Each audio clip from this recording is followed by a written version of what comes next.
is outselling Gore's book on Amazon. The man himself is Roy Spencer. He is a climatologist, and he joins us now. Okay, so if you're debunking Al Gore, you say that Al Gore has a load of falsehoods. Show me a falsehood. Tell me, what's a falsehood number one? Well, most of the stuff that Al Gore shows in his movie and in his book is stuff that happens naturally, whether it's melting on the Greenland ice cap in the summertime, happens every summer. Hurricanes, you know, we've had major hurricanes off and on for as long as we have records.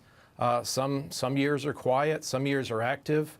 The rising sea level in the Miami Beach area, that's almost entirely natural. What about the land there is sinking. What about Superstorm Sandy?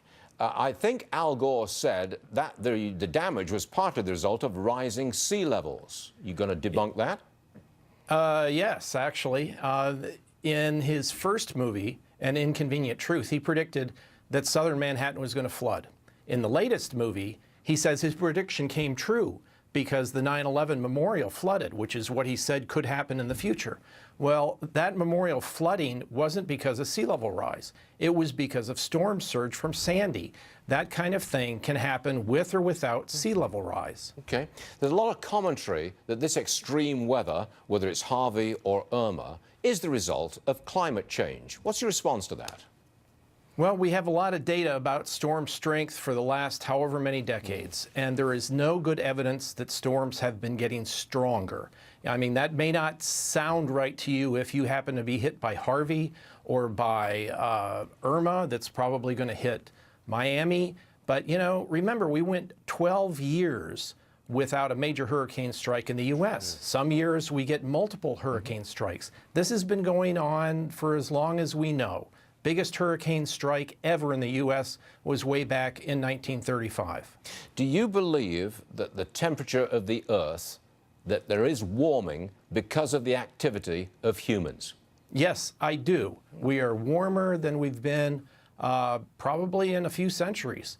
And I think some of that warmth is due to the CO2 we're producing, but the warming is not nearly as fast as what has been predicted. I think about half of it's natural. And from a policy standpoint, there's really nothing we could do about the human-caused portion of it anyway. Is there all the money that we're spending on dropping our CO2 levels, is it a waste of money? I believe it's a waste of money. It's very expensive.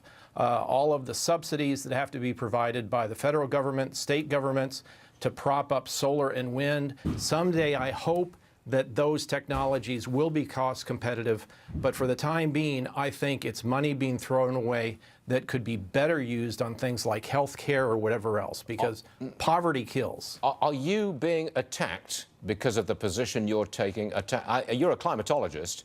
Are you being attacked within your discipline? To some extent. You know, scientists are pretty pleasant to each other. But yeah, the people like me in my discipline we're in the minority, we have a very hard time either getting funding from the federal government to do our research or to get our papers published because we're not part of the narrative, you know, that keeps this whole thing going. Because in order to get money out of Congress to do global warming research, there has to be a problem. And if you're saying there isn't that big of a problem, that means funding could be cut. Cutting your own throat. Good point. Mr. Spencer, thank you for being with us this morning. We appreciate you being here. I'll read the book.